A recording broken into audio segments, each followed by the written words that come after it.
ಶ್ರೀಕೃಷ್ಣಾಯ ನಮಃ. ವಸುದೇವಸುತಂ ದೇವಂ ಕಂಸಚಾಣೂರಮರ್ದನಂ ದೇವಕೀ ಪರಮಾನಂದಂ ಕೃಷ್ಣಂ ವಂದೇ ಜಗದ್ಗುರುಂ. ಬ್ರಹ್ಮಸ್ಥಾನ ಸರೋಜ ಮಧ್ಯವಿಲಸಚ್ಛೀತಾಂಶು ಪೀಠಸ್ಥಿತಂ ಸ್ಫೂರ್ಜತ್ಸೂರ್ಯರುಚಿಂ ವರಾಭಯಕರಂ ಕರ್ಪೂರಕುಂದೋಜ್ವಲಂ ಶ್ವೇತಸೃಗ್ವಸನಾನುಲೇಪನಯುತಂ ವಿದ್ಯುದ್ರುಚಾ ಕಾಂತಯ ಸಂಶ್ಲಿಷ್ಟಾರ್ಧತನುಂ ಪ್ರಸನ್ನವದನಂ ವಂದೇ ಗುರುಂ ಸಾದರಂ. ಶ್ರೀ ಗುರುಭ್ಯೋ ನಮಃ. ಲಂಬೋದರಂ ಪರಮಸುಂದರಮೇಕದಂತಂ ರಕ್ತಾಂಬರಂ ತ್ರಿನಯನಂ ಪರಮಂ ಪವಿತ್ರಂ ಉದ್ಯದ್ದಿವಾಕರಕರೋಜ್ವಲಕಾಯಕಾಂತಂ ವಿಘ್ನೇಶ್ವರಂ ಸಕಲವಿಘ್ನಹರಂ ನಮಾಮಿ.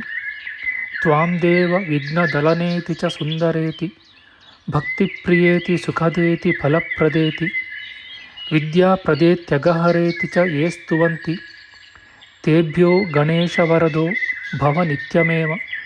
ಶ್ರೀ ಮಹಾಗಣಪತಯೇ ನಮಃ. ಯಾ ಕುಂದೇಂದು ತುಷಾರಹಾರಧವಳ ಯಾ ಶುಭ್ರವಸ್ತ್ರಾವೃತ ಯಾ ವೀಣಾ ವರದಂಡಮಂಡಿತಕರ ಯಾ ಶ್ವೇತಪದ್ಮಾಸನ ಯಾ ಬ್ರಹ್ಮಾಚ್ಯುತ ಶಂಕರ ಪ್ರಭೃತಿಭಿಃ ದೇವೈಃ ಸದಾ ವಂದಿತಾ ಸಾ ಮಾಂ ಪಾತು ಸರಸ್ವತೀ ಭಗವತಿ ನಿಶ್ಶೇಷಜಾಡ್ಯಾಪಃ. ಶ್ರೀ ಸರಸ್ವತ್ಯೇ ನಮಃ.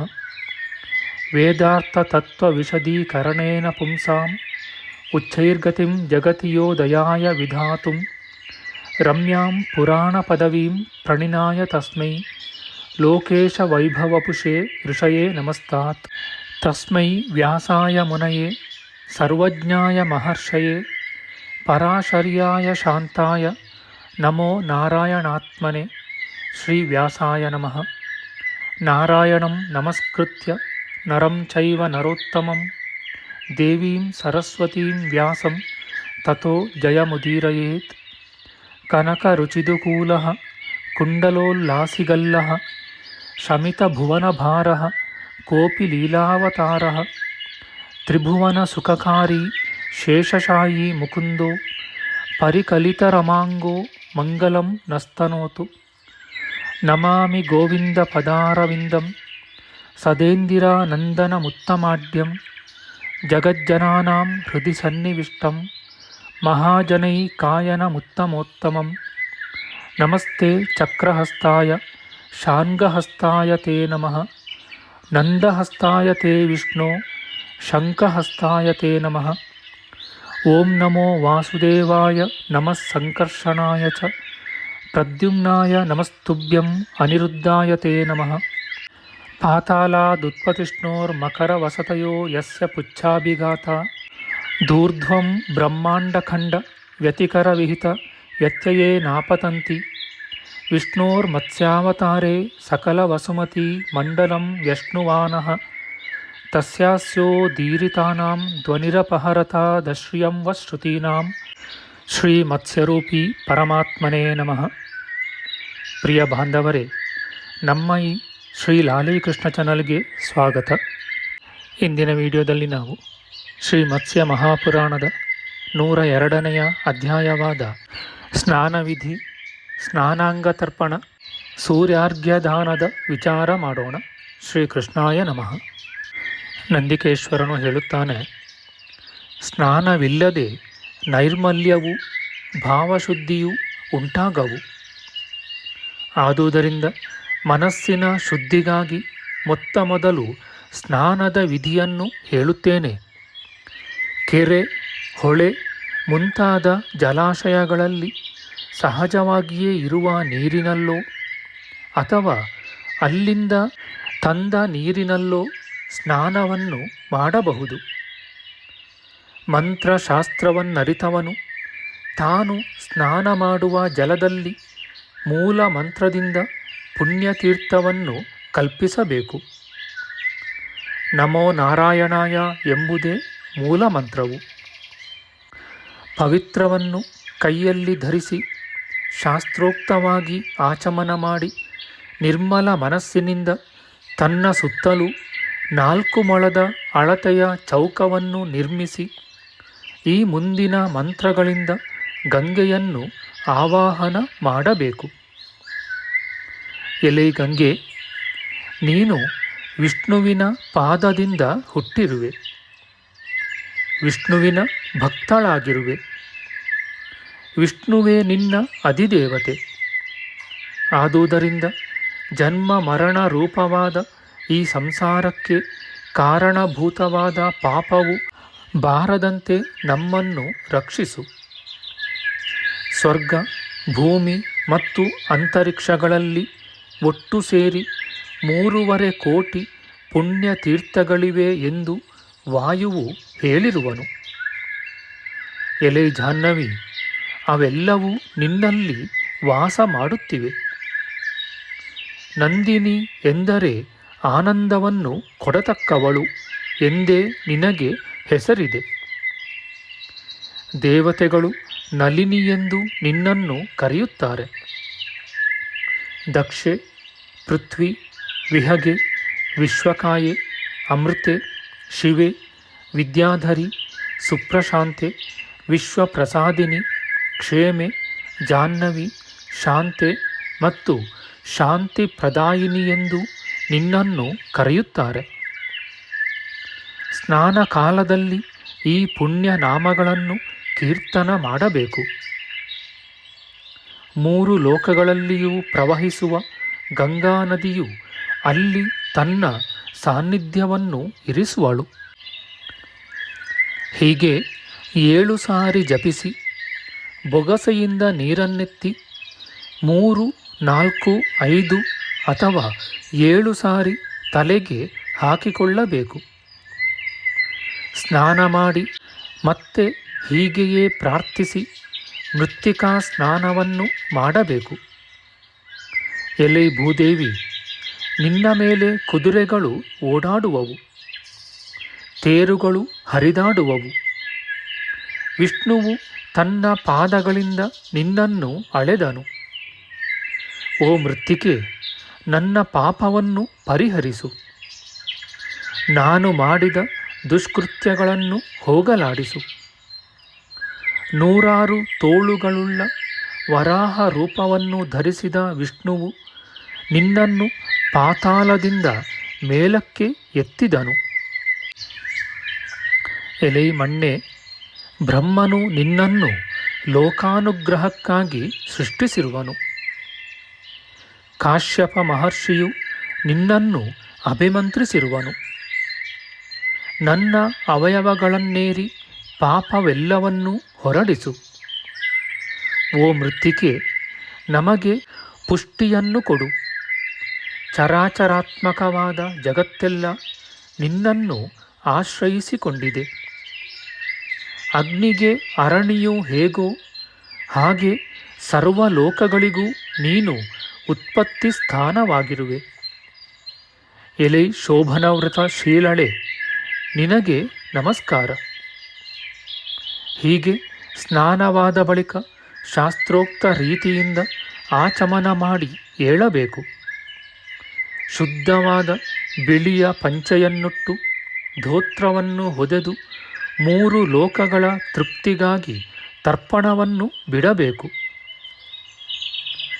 ದೇವತೆಗಳು, ಯಕ್ಷರು, ನಾಗರು, ಗಂಧರ್ವರು, ಅಪ್ಸರಸ್ಸುಗಳು, ಅಸುರರು, ಗರುಡರು, ಕ್ರೂರವಾದ ಸರ್ಪಗಳು, ಮರಗಳು, ನರಿಗಳು, ಪಕ್ಷಿಗಳು, ವಾಯುಮಂಡಲದಲ್ಲೂ ಜಲಾಶಯಗಳಲ್ಲಿಯೂ ಜೀವಿಸುವ ಪ್ರಾಣಿಗಳು, ಆಕಾಶದಲ್ಲಿ ಸಂಚರಿಸುವ ಜಂತುಗಳು, ಧರ್ಮದಲ್ಲಿ ಆಸಕ್ತಿಯುಳ್ಳ ಜೀವಿಗಳು, ಇವುಗಳ ತೃಪ್ತಿಗಾಗಿ ಈ ನೀರನ್ನು ಕೊಡುತ್ತೇನೆ ಎಂದು ಹೇಳಬೇಕು. ಯಜ್ಞೋಪವೀತವನ್ನು ಉಪವೀತ, ಪ್ರಾಚೀನಾವೀತ, ನಿವೀತ ಎಂಬ 3 ವಿಧದಿಂದ ಧರಿಸಬಹುದು. ಬಲತೋಳಿನ ಕೆಳಗೆ ಬರುವಂತೆ ಎಡಭುಜದ ಮೇಲೆ ನಿಂತಾಗ ಉಪವೀತವೆನಿಸುವುದು. ಸಾಮಾನ್ಯವಾದ ಕಾಲಗಳಲ್ಲೆಲ್ಲ ಯಜ್ಞೋಪವೀತವನ್ನು ಧಾರಣ ಮಾಡಬೇಕಾದ ಕ್ರಮವೇ ಇದು. ದೇವಕರ್ಮಗಳನ್ನು ಇದರಿಂದಲೇ ಮಾಡಬೇಕು. ಎಡತೋಳಿನ ಕೆಳಗೆ ಬರುವಂತೆ ಬಲಭುಜದ ಮೇಲೆ ನಿಂತಾಗ ಪ್ರಾಚೀನಾವೀತ ಎನಿಸುವುದು. ಪಿತೃಕರ್ಮಗಳನ್ನು ಮಾಡುವಾಗ ಈ ರೀತಿಯಿಂದ ಇರಬೇಕು. ಯಜ್ಞೋಪವೀತವು ಕತ್ತಿನಲ್ಲಿ ಜೋಲಾಡುತ್ತಿದ್ದರೆ ನಿವೀತವೆನಿಸಿಕೊಳ್ಳುತ್ತದೆ. ಋಷಿ ಕರ್ಮಗಳನ್ನು ಇದರಿಂದ ಮಾಡಬೇಕು. ದೇವತೆಗಳಿಗೆ ಉಪವೀತದಿಂದ ತರ್ಪಣವನ್ನು ಕೊಟ್ಟು ಬಳಿಕ ನಿವೀತವನ್ನು ಧರಿಸಬೇಕು. ಮನುಷ್ಯರನ್ನು, ಬ್ರಹ್ಮಪುತ್ರರನ್ನು, ಋಷಿಗಳನ್ನು ಉದ್ದೇಶಿಸಿ ಭಕ್ತಿಯಿಂದ ತರ್ಪಣವನ್ನು ಕೊಡಬೇಕು.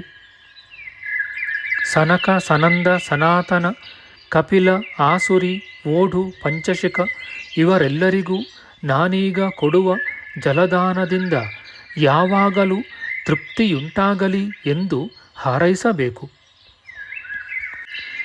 ಮರೀಚಿ, ಅತ್ರಿ, ಅಂಗೀರಸ, ಪುಲಸ್ತ್ಯ, ಪುಲಹ, ಕ್ರತು, ಪ್ರಚೇತಸ, ವಸಿಷ್ಠ, ಭೃಗು, ನಾರದ ಮುಂತಾದ ಎಲ್ಲ ದೇವರ್ಷಿಗಳನ್ನು, ಬ್ರಹ್ಮರ್ಷಿಗಳನ್ನು ಉದ್ದೇಶಿಸಿ ಅಕ್ಷತೆಯ ಜಲದಿಂದ ತರ್ಪಣವನ್ನು ಬಿಡಬೇಕು.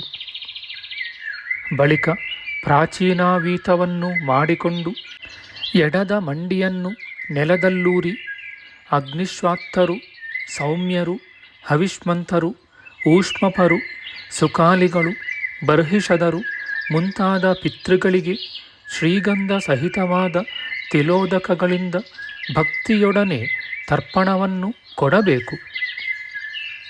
ಯಮ, ಧರ್ಮರಾಜ, ಮೃತ್ಯು, ಅಂತಕ, ವೈವಸ್ವತ, ಕಾಲ, ಸರ್ವಭೂತಕ್ಷಯ, ಔದುಂಬರ, ದಧ್ನ, ನೀಲ, ಪರಮೇಷ್ಠಿ, ವೃಕೋದರ, ಚಿತ್ರ, ಚಿತ್ರಗುಪ್ತ ಎಂಬ ವಿವಿಧ ನಾಮಗಳಿಂದ ಶೋಭಿಸುವ ಯಮಧರ್ಮರಾಜನಿಗೆ ನಮಸ್ಕಾರ ಮಾಡಿ ಶಾಸ್ತ್ರಜ್ಞನಾದವನು ಪವಿತ್ರ ಹಸ್ತನಾಗಿ ಪಿತೃಗಳಿಗೆ ವಿಧಿಗನುಸಾರವಾಗಿ ತರ್ಪಣವನ್ನು ಕೊಡಬೇಕು.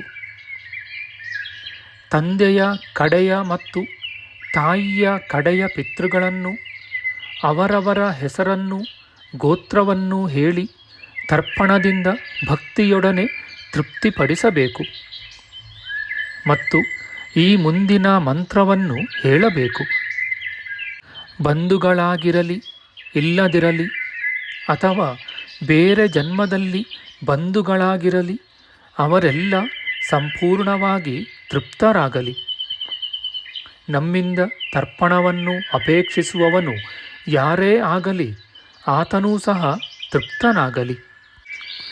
ಬಳಿಕ ಕ್ರಮವಾಗಿ ಆಚಮನ ಮಾಡಿ ಮುಂಭಾಗದಲ್ಲಿ ತಾವರೆಯನ್ನು ಬರೆಯಬೇಕು. ಅಕ್ಷತೆಗಳಿಂದಲೂ ಪುಷ್ಪಗಳಿಂದಲೂ ರಕ್ತಚಂದನದಿಂದಲೂ ಕೂಡಿದ ನಿರ್ಮಲೋದಕದಿಂದ ಸೂರ್ಯನಿಗೆ ಅರ್ಘ್ಯವನ್ನು ಕೊಟ್ಟು ಅವನ ದಿವ್ಯ ನಾಮಗಳನ್ನು ಕೀರ್ತಿಸಬೇಕು. ವಿಷ್ಣುರೂಪನೂ ವಿಷ್ಣುಮುಖನೂ ಆದ ನಿನಗೆ ನಮಸ್ಕಾರ. ಸಹಸ್ರ ಕಿರಣನೂ ಸಕಲ ತೇಜೋಮಯನೂ ಆದ ನಿನಗೆ ನಮಸ್ಕಾರ. ಶಿವ, ಸರ್ವೇಶ್ವರ, ಸರ್ವವತ್ಸಲ ನಿನಗೆ ನಮಸ್ಕಾರ. ಎಲೆ ಜಗತ್ಸ್ವಾಮಿ ನಿನಗೆ ನಮಸ್ಕಾರ. ಕುಂಡಲಗಳಿಂದಲೂ ತೋಳು ಬಳೆಗಳಿಂದಲೂ ಅಲಂಕೃತನಾಗಿ ಪದ್ಮದಲ್ಲಿ ಕುಳಿತಿರುವ ಎಲೈ ದೇವ ನಿನಗೆ ನಮಸ್ಕಾರ. ಸರ್ವಲೋಕಗಳ ಅಧಿಪತಿಯೇ ನಿನಗೆ ನಮಸ್ಕಾರ. ನೀನು ಜಗತ್ತೆಲ್ಲವನ್ನೂ ಎಚ್ಚರಗೊಳಿಸುತ್ತೀಯೆ. ನಾಥ, ನೀನು ಸರ್ವತ್ರ ಸಂಚರಿಸಬಲ್ಲೆ. ಆದುದರಿಂದ ಪಾಪ ಪುಣ್ಯಗಳೆಲ್ಲವನ್ನೂ ನೋಡುತ್ತಿರುವೆ. ಸತ್ಯದ ಅಧಿದೇವತೆ ಎನಿಸಿದ ಓ ಭಾಸ್ಕರ ನಿನಗೆ ನಮಸ್ಕಾರ. ನನ್ನಲ್ಲಿ ಪ್ರಸನ್ನನಾಗು. ಹಗಲನ್ನು ಉಂಟು ಮಾಡುವವನೇ ನಿನಗೆ ನಮಸ್ಕಾರ. ಬೆಳಕನ್ನು ಕೊಡುವಾತನೇ ನಿನಗೆ ನಮಸ್ಕಾರ. ಹೀಗೆ ಸ್ತುತಿಸಿ ಸೂರ್ಯನನ್ನು ನಮಸ್ಕರಿಸಿ 3 ಸಾರಿ ಪ್ರದಕ್ಷಿಣೆ ಮಾಡಿ ಬ್ರಾಹ್ಮಣ, ಹಸು, ಸುವರ್ಣ ಇವುಗಳನ್ನು ಸ್ಪರ್ಶ ಮಾಡಿ ತರುವಾಯ ಪೂಜೆಗಾಗಿ ವಿಷ್ಣು ಮಂದಿರಕ್ಕೆ ಹೋಗಬೇಕು. ಇತಿ ಶ್ರೀ ಮಾತ್ಸ್ಯೆ ಮಹಾಪುರಾಣೆ ಸ್ನಾನವಿಧಿರ್ನಾಮ ದ್ವ್ಯಧಿಕಶತತಮೋಧ್ಯಾಯ. ಶ್ರೀಕೃಷ್ಣಾರ್ಪಣಮಸ್ತು. ನಮ್ಮ ಮುಂದಿನ ವಿಡಿಯೋದಲ್ಲಿ ನಾವು ಶ್ರೀ ಮತ್ಸ್ಯ ಮಹಾಪುರಾಣದ 103ನೇ ಅಧ್ಯಾಯವಾದ ಪ್ರಯಾಗ ಮಾಹಾತ್ಮ್ಯ, ಧರ್ಮರಾಜನನ್ನು ಸಂತೈಸುವುದಕ್ಕಾಗಿ ಮಾರ್ಕಂಡೇಯ ಮುನಿ ಹಸ್ತಿನಾವತಿಗೆ ಬಂದುದು ಎಂಬ ವಿಚಾರ ಮಾಡೋಣ. ಆಧ್ಯಾತ್ಮಿಕ ಚರ್ಚೆ ಮತ್ತು ವಿಚಾರ ವಿನಿಮಯಕ್ಕಾಗಿ ಶುರು ಮಾಡಿದ ಈ ಚಾನಲ್ನಲ್ಲಿ ನಾವು ಅಪ್ಲೋಡ್ ಮಾಡುವ ಎಲ್ಲ ವಿಡಿಯೋಗಳನ್ನು ಸಂಪೂರ್ಣವಾಗಿ ನೋಡಿ ನಿಮ್ಮ ಸಲಹೆಗಳನ್ನು ಕಮೆಂಟ್ ಬಾಕ್ಸ್ನಲ್ಲಿ ಬರೆಯಿರಿ. ದಯವಿಟ್ಟು ಈ ಚಾನಲ್ಗೆ ಸಬ್ಸ್ಕ್ರೈಬ್ ಮಾಡಿ ಹಾಗೂ ಬೆಲ್ ಬಟನ್ ಒತ್ತಿ ನಾವು ಹಾಕುವ ಎಲ್ಲ ವಿಡಿಯೋಗಳನ್ನು ನೋಡಿ ಪ್ರೋತ್ಸಾಹಿಸಿ. ಕೃಷ್ಣಂ ನಾರಾಯಣಂ ವಂದೇ ಕೃಷ್ಣಂ ವಂದೇ ವ್ರಜಪ್ರಿಯಂ ಕೃಷ್ಣಂ ದ್ವೈಪಾಯನಂ ವಂದೇ ಕೃಷ್ಣಂ ವಂದೇ ಪೃಥಾಸುತಂ. ಶ್ರೀಕೃಷ್ಣಾಯ ನಮಃ.